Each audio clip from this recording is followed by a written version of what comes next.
कार्तिक माह के कृष्ण पक्ष की एकादशी को रमा एकादशी कहा जाता है।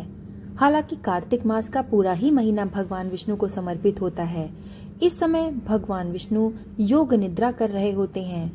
कार्तिक शुक्ल एकादशी को ही वे 4 मास के बाद अपनी योग निद्रा से जागते हैं। लेकिन कृष्ण पक्ष में जितने भी त्योहार आते हैं उनका संबंध किसी न किसी तरीके से माता लक्ष्मी से भी होता है। दिवाली पर तो विशेष रूप से माता लक्ष्मी का पूजन किया जाता है। इसीलिए माता लक्ष्मी की आराधना करने के लिए कार्तिक कृष्ण एकादशी से ही उनका व्रत आदि आरंभ हो जाता है। माता लक्ष्मी का एक अन्य नाम रमा भी होता है, इसलिए इस एकादशी को रमा एकादशी भी कहते हैं। हालांकि एकादशी का जो व्रत है वो भगवान विष्णु को समर्पित होता है, लेकिन इस रमा एकादशी में माता लक्ष्मी की भी पूजा भगवान विष्णु की पूजा के साथ ही साथ की जाती है। ऐसा माना जाता है कि रमा एकादशी का व्रत करने से यदि कोई व्यक्ति आर्थिक संकट से तंग है तो उसका आर्थिक संकट दूर हो जाता है और उसके घर में खुशहाली आती है। वो अपनी पूरी जिंदगी सांसारिक सुखों का भोग करके अंत में मोक्ष को प्राप्त करता है। तो चलिए इस वीडियो में हम आपको सुनाएंगे रमा एकादशी की व्रत कथा सुनाने से पहले आप लोगों से मेरा एक निवेदन है कि अगर आपने हमारा चैनल अभी तक सब्सक्राइब नहीं किया है तो प्लीज हमारा चैनल सब्सक्राइब करके बेल आइकन प्रेस कर दीजिए, ताकि ऐसी ही कथाएं हम आप तक पहुंचाते रहें।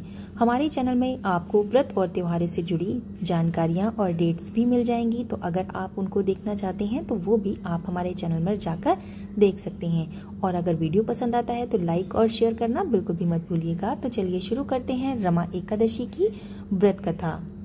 जय श्री हरि विष्णु, जय माता लक्ष्मी। धर्मराज युधिष्ठिर कहने लगे कि हे भगवान, मैंने अश्विन शुक्ल एकादशी अर्थात पापांकुशा एकादशी का सविस्तार वर्णन सुना। अब आप कृपा करके मुझे कार्तिक माह के कृष्ण पक्ष की एकादशी के विषय में भी बताइए। इस एकादशी का क्या नाम है तथा इस व्रत को करने का क्या विधान है, इसकी क्या विधि है और इस व्रत को करने से किस फल की प्राप्ति होती है। कृपया ये सब भी मुझे विधि विधान पूर्वक कहिए। इस पर भगवान श्री कृष्ण जी कहते हैं कि कार्तिक मास के कृष्ण पक्ष की एकादशी का नाम रमा है। इस व्रत को करने से सभी पापों का शमन हो जाता है तथा इसकी कथा इस प्रकार है, कृपा करके इसे ध्यान पूर्वक सुनो। पौराणिक काल में मुचुकुंद नाम का एक राजा राज्य किया करता था। वो राजा हमेशा धर्म का पालन करता था और धर्म का पालन करते हुए ही वो राज्य करता था। उसके राज्य में उसकी जो प्रजा थी वो सुख पूर्वक अपना जीवन व्यतीत कर रही थी। इंद्र, वरुण, कुबेर, विभीषण आदि सभी लोग उसके मित्र थे। उसकी एक सुंदर और सुशील कन्या भी थी जिसका नाम था चंद्रभागा। वो विवाह के योग्य हो चुकी थी। तब उसके पिता ने उसका विवाह राजा चंद्रसेन के पुत्र शोभन से कर दिया। वो राजा एकादशी का व्रत बड़े ही नियम पूर्वक करता था और उसके राज्य में सभी कठोरता से इसके नियम का पालन भी करते थे। एक बार की बात है कि शोभन अपने ससुराल आया हुआ था और वो कार्तिक का महीना था। उसी मास में महापुण्यदायिनी रमा एकादशी आई। इस दिन सभी लोग व्रत थे। चंद्रभागा ने सोचा कि मेरे पति तो बड़े कमजोर हृदय के हैं, वे इस एकादशी का व्रत कैसे करेंगे, क्योंकि मेरे पिता के यहाँ तो सभी को व्रत करने की आज्ञा है। मेरा पति राज आज्ञा मानेगा तो उसको बहुत कष्ट होगा। चंद्रभागा को जिस बात का डर था वही हुआ। राजा ने आदेश जारी किया कि इस समय उनका दामाद राज्य में पधारा हुआ है, अतः सारी प्रजा विधि विधान पूर्वक एकादशी का व्रत करे। जब दशमी आई तब राज्य में ढिंढोरा पिटा और उनके गांव में कहलवाया गया कि एकादशी के दिन सभी लोग निर्जल उपवास रखेंगे। वो जल और अन्न नहीं ग्रहण कर सकते। इसके अलावा यदि उनके राज्य में कोई हाथी, घोड़े, पशु पक्षी आदि भी हैं तो वो भी इस दिन अन्न जल ग्रहण नहीं कर सकते।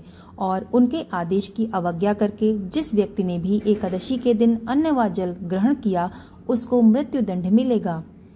ये सुनकर शोभन अपनी पत्नी के पास गया और बोला कि हे प्रिय, तुम मुझे कुछ उपाय बतलाओ, क्योंकि मैं उपवास नहीं रख सकता। यदि मैं उपवास करूंगा तो मैं अवश्य ही मर जाऊंगा। पति की ये बात सुनकर चंद्रभागा कहने लगी कि स्वामी, मेरे पिता के राज्य में एकादशी के दिन कोई भी भोजन नहीं कर सकता।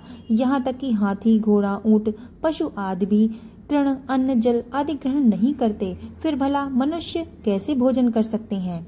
यदि आप उपवास नहीं कर सकते तो किसी दूसरे स्थान पर चले जाइए, क्योंकि यदि आप यहाँ रहेंगे तो आपको व्रत अवश्य ही करना पड़ेगा। पत्नी की बात सुनकर शोभन कहने लगा कि हे प्रिय, तुम्हारी राय उचित है, परंतु मैं व्रत के डर से किसी दूसरे स्थान पर नहीं जाऊंगा। अब मैं व्रत अवश्य ही करूंगा, परिणाम चाहे जो कुछ भी क्यों ना हो। भाग्य में जो भी लिखा होगा वही होगा।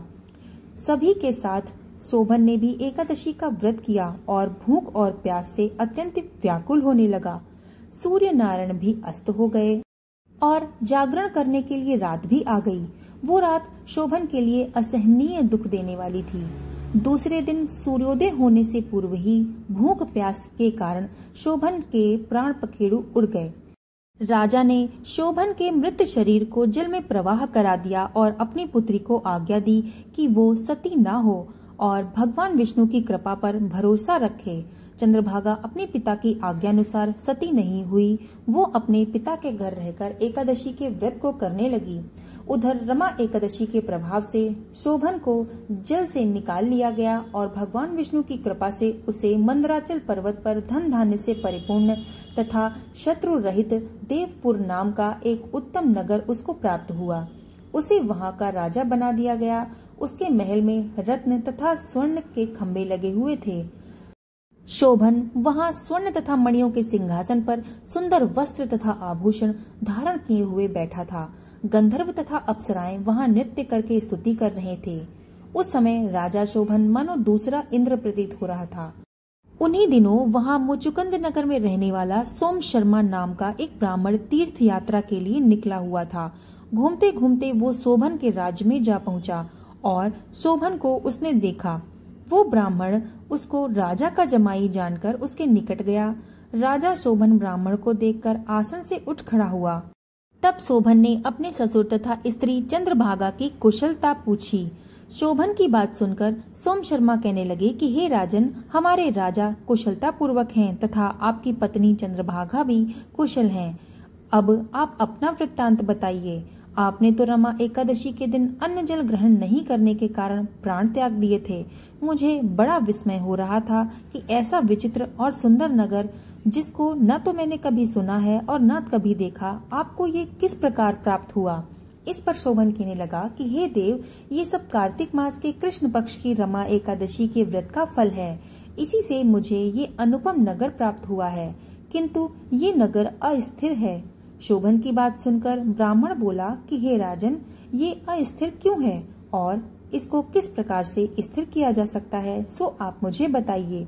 यदि इसे स्थिर करने के लिए मैं कुछ कर सका तो मैं वो उपाय अवश्य ही करूँगा। राजा शोभन ने कहा कि हे ब्राह्मण देव, मैंने ये व्रत विवश होकर तथा श्रद्धा रहित किया था, जिसके प्रभाव से मुझे ये अस्थिर नगर प्राप्त हुआ। लेकिन यदि आप इस पूरे वृत्तांत को राजा मुचुकुंद की पुत्री चंद्रभागा से कहेंगे तो वो इसको स्थिर बना सकती हैं। राजा शोभन की बात सुनकर ब्राह्मण अपने नगर को लौट गया और उसने चंद्रभागा से सारा वृत्तांत कहकर सुनाया। इस पर राजकन्या चंद्रभागा बोली कि हे ब्राह्मण देव, आपने क्या ये सब प्रत्यक्ष देखा है या फिर आप स्वप्न में ये सब कह रहे हैं। चंद्रभागा की बात सुनकर ब्राह्मण बोले कि हे राजकन्या, मैंने तेरे पति शोभन तथा उसके नगर को प्रत्यक्ष देखा है, किंतु वो नगर अस्थिर है। तू कोई ऐसा उपाय कर जिससे वो नगर स्थिर हो जाए। ब्राह्मण की बात सुनकर चंद्रभागा बोली कि हे ब्राह्मण देव, आप मुझे उस नगर में ले चलिए। मैं अपने पति को देखना चाहती हूँ। मैं अपने व्रत के प्रभाव से उस नगर को स्थिर बना दूंगी। चंद्रभागा के वचनों को सुनकर ब्राह्मण उसे मंदराचल पर्वत के पास वामदेव के आश्रम में ले गया। वामदेव ने उसकी कथा को सुनकर चंद्रभागा का मंत्रों से अभिषेक किया। चंद्रभागा मंत्रों तथा व्रत के प्रभाव से दिव्य देह धारण करके पति के पास चली गई। शोभन ने अपनी पत्नी चंद्रभागा को देखकर उसको प्रसन्नता पूर्वक आसन पर बैठा दिया। चंद्रभागा ने कहा कि हे स्वामी, आप मेरे पुण्य को सुनिए। जब मैं अपने पिता के घर 8 वर्ष की ही थी, तब से मैं इस एकादशी का व्रत कर रही हूँ। उन्हीं व्रतों के प्रभाव से आपका ये नगर स्थिर हो जाएगा और सभी कर्मों से परिपूर्ण होकर प्रलय के अंत तक स्थिर रहेगा। चंद्रभागा दिव्य स्वरूप धारण करके तथा दिव्य वस्त्र और अलंकारों से सजकर अपने पति के साथ सुखपूर्वक रहने लगी। श्री कृष्ण जी युधिष्ठिर से कहने लगे कि हे युधिष्ठिर, मैंने तुमको रमा एकादशी का महात्म्य कहा है। जो मनुष्य रमा एकादशी के व्रत को करते हैं उनके सभी पाप नष्ट हो जाते हैं। जो मनुष्य रमा एकादशी का महात्म्य सुनते हैं वो अंत समय में विष्णु लोक को जाते हैं। भगवान नारायण बड़े ही दयालु हैं और क्षमावान हैं। जो भी व्यक्ति श्रद्धा पूर्वक या फिर विवश होकर भी उनका पूजन करता है और एकादशी के व्रत को करता है तो वो उसे भी उत्तम फल प्रदान करते हैं। परंतु मनुष्य को चाहिए कि वो भगवान विष्णु का पूजन पूरी श्रद्धा के साथ करे। शोभन अपनी पत्नी के द्वारा श्रद्धा पूर्वक किए गए एकादशी के व्रतों के कारण ही अपने राज्य को स्थिर कर सका। हे प्रभु श्री हरि विष्णु, हे माता लक्ष्मी, जो भी व्यक्ति इस व्रत कथा को सुन रहा है, आप उसके सभी पापों को नष्ट करके उसके आर्थिक संकटों को दूर करें और उसके घर में सुख समृद्धि के साथ साथ यश वैभव का वास हो और उसे वैकुंठ लोक की प्राप्ति हो। जय श्री हरि विष्णु, जय माँ लक्ष्मी। कथा समाप्त। आपको ये कथा कैसी लगी हमें कमेंट्स में जरूर बताइएगा और कमेंट में जय माँ लक्ष्मी और जय श्री हरि विष्णु लिखना मत भूलिएगा। धन्यवाद।